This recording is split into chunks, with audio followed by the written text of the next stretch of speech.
भद्रक जिला सामाजिक सुरक्षा विभाग आनुकूल्य जिलास्तरीय वरिष्ठ नागरिक मानक भद्रक उपर बागुराई वरिष्ठ नागरिक विनोदन केन्द्र शुभ शिलान्यास हो जाइछि। महानदी कोलफिल्ड्स लिमिटेड आर्थिक सहायता नवनिर्मित विनोदन केन्द्र भूमि पूजन कार्यक्रम और साधारण सभा अनुष्ठित होता। जिला वरिष्ठ नागरिक महासंघ सभापति ललाटेन्दु महांती और साधारण संपादक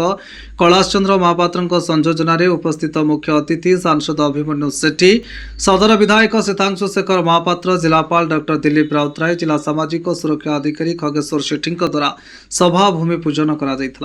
ललाटेन्दु महांती जिला भद्रक जिला वरिष्ठ नागरिक महासंघ सभापति, मो पाखे अच्छा पद्मन कुमार राय वरिष्ठ जिला महासंघ कार्यकारी सभापति। आज एक स्मरण दिवस ये आज वरिष्ठ नागरिक विनोदन केन्द्र उन्मोचन उद्देश्य आज शिलान्यास होची। आज शिलान्यास महानदी कोलफिल्ड अनुदान रे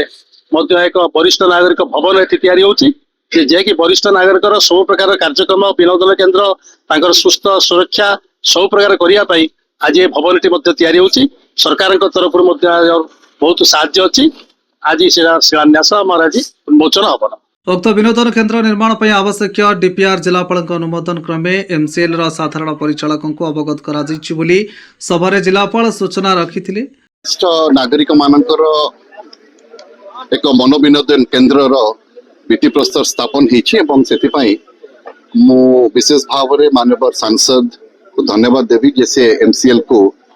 गोटे अनुरोध पत्र देते एमसीएल तत्क्षणात से सम्मति प्रदान करते एमसीएल को मु जिला प्रशासन तरफ एथि साधुवाद जनाऊँ। जिला प्रशासन तरफ आम पाखापाखि 7.5 डेसिमेल गोटे जगह ये आमर सोशल सिक्यूरीटी डिपार्टमेंट ना रे ही रही सेठी वरिष्ठ नागरिक मानकर मनोविनोदन केन्द्रटी स्थापन करा जीवो। ए परिप्रेक्षी में मु समस्त मो जिलार वरिष्ठ नागरिक मानक आउ थे शुभेच्छा ज्ञापन करुच्ची एवं आशा पोषण करुच्ची जे एई जो मनोविनोदन केन्द्रटी हबो सेथिरे सेमाने गोटे प्लेटफॉर्म पाइबे to not only interact platform पाइबे जोटी कि सेमाने निजर भाव विनिमय करि पारिबे, निजर मनर कथा मनर व्यथा को सेमाने मध्य साउंटी पारिबे, अन्य मान सहित शेयर करि पारिबे एवं कहा जाए ये Joy shared is Joy doubled एवं सरो शेयर्ड इज सरो हाफ। तेणु आशा करी ये जो मनोविनोदन केन्द्रटी हम वरिष्ठ नागरिक माने सेमाने गोटे प्लेटफॉर्म पाइबे जोटी कि सेमाने तांको सुख दुख को बांटिबे एवं सुख को बांटिले से सुख बहुगुणित होता है एवं दुख को बांटिले से दुख लाघव होता है एवं ताहा मध्य तांको शतायु करिबारे सहायक हेबो एवं एक सुस्थ जीवन यापन करिबारे मध्य ताहा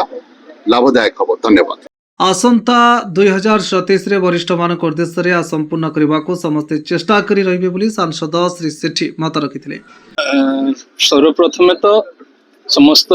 मो जिलार वरिष्ठ नागरिक ओडिशार कहतु भारत वर्ष कहतु समस्त वरिष्ठ मान को प्रणाम करुछि। आमर जो संस्कृति परंपरा रही पूज्य पूजार परंपरा ताकू बजाय रखा ताकू सम्मान जनइबा ताकू आगो को नबा ये होची वर्तमान पीढ़ीर दायित्व। तेणु तांको सम्मान जणे कि तांकर जा आवश्यकता थिला ताकू पूरण करिया पय आमे एमसीएल को समान जत मते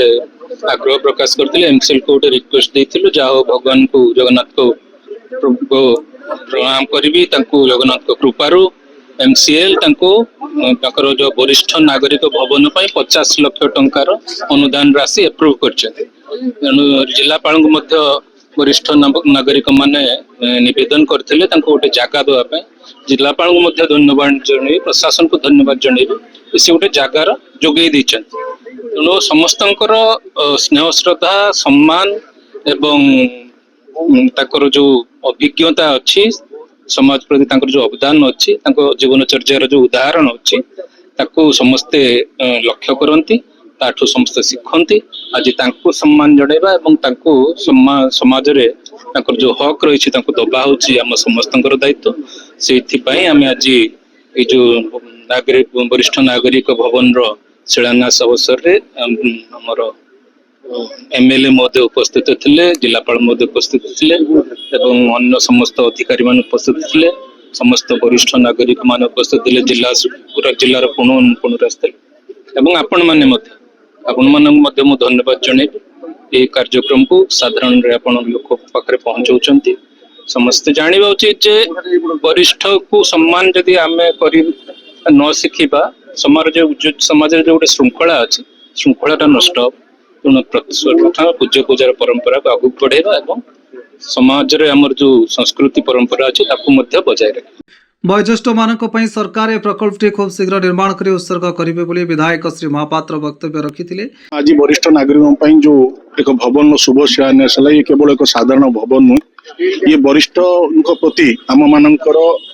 कृतज्ञता सम्मान एवं दायित्वबोधर प्रतीक कारण वरिष्ठ माने जो दीर्घ वर्षर जो अभिज्ञता अच्छी अनुभव अच्छी से अभिज्ञता अनुभव को आधार करी सबुबले समाज को से दिग्दर्शन मार्गदर्शन दे आछुछन्ति जदि आमर वरिष्ठ माने को आम सुरक्षा दे परिबा तांको सम्मान दे पारे आमर जो पूज्य परंपरा रही से पूज्य परंपरा को आम आगामी पीढ़ी मध्य जीवित रखा आज आम देखुं अनेक जगह वरिष्ठ को जो सम्मान मिलवार आवश्यकता अच्छी अनेक क्षेत्र में से सम्मान तांको मिलूना तेणु निश्चिंत ये जो भवन निर्माण है पर कारण वरिष्ठ माने तांको जीवन जो अनुभव रही से भवन परिसर में समाज में निश्चिंत किसी ना कि समाज हित दृष्टि चिंतन करेंगे एवं प्रशासन को कहतु कि सरकार को कहतु से मार्गदर्शन करेंगे निश्चित ये अवसर में ओडिशार लोकप्रिय मुख्यमंत्री माननीय मोहन चरण माझी सरकार जिला प्रशासन माननीय सांसद माननीय मंत्री समस्त एवं एमसीएल समस्त कृतज्ञता धन्यवाद जनाऊँ समस्त सहयोग रही निश्चित आगामी दिन में ये भवन संपूर्ण ही भद्रक मान को टेक रख शेषे जिला सामाजिक सुरक्षा अधिकारी समस्त वरिष्ठ समेत मंचासीन अतिथि वृंद को धन्यवाद देते। एटा गोटे आमर बहुत दिन स्वप्न थिला साकार होउची वयस्क लोक मानक पई आम जिला तमाम जते वरिष्ठ नागरिक माने अछंती महानदी कोलफील्ड तार अनुदान रे माननीय एमपी को अनुरोध क्रमे एठी गोटे से 50 लाख टंका देकी भव्य वरिष्ठ विनोदन केन्द्र करने तार आज भूमि पूजन उत्सव यह आम समग्र आम जिलार जते वरिष्ठ लोकों यह गोटे स्मरणीय दिवस सुविधा गोटे मीटिंग हॉल हम योग प्राणायाम कराहब रीडिंग रूम हम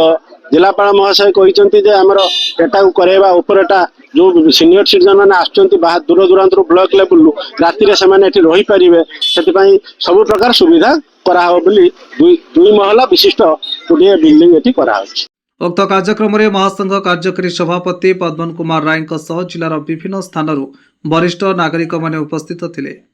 डॉक्टर राधारानी महापात्र भद्रक जिला वरिष्ठ नागरिक महासंघ जन सभ्या भद्रक जिला वरिष्ठ नागरिक महासंघ तरफ एमसीएल द्वारा प्रदत्त अर्थराशि आज आमर अवसर विनोदन केन्द्र बगमुंड भद्रक ठारे समग्र जिला होचे वरिष्ठ नागरिक मानक एक खुशी और आनंदर विषय कारण जीवन अपरांतर आमे माने समस्त सब चाहूँ समाज किसी मंगल कर्म करने तेणु एकाठी होई आमे माने अवसर विनोदन केन्द्र रे विभिन्न चिंता और चेतना करूँ एवं जीवन को आगक मार्गदर्शन कराई। भद्रक प्रभात विजय रिपोर्ट आरसीएन ओडिया।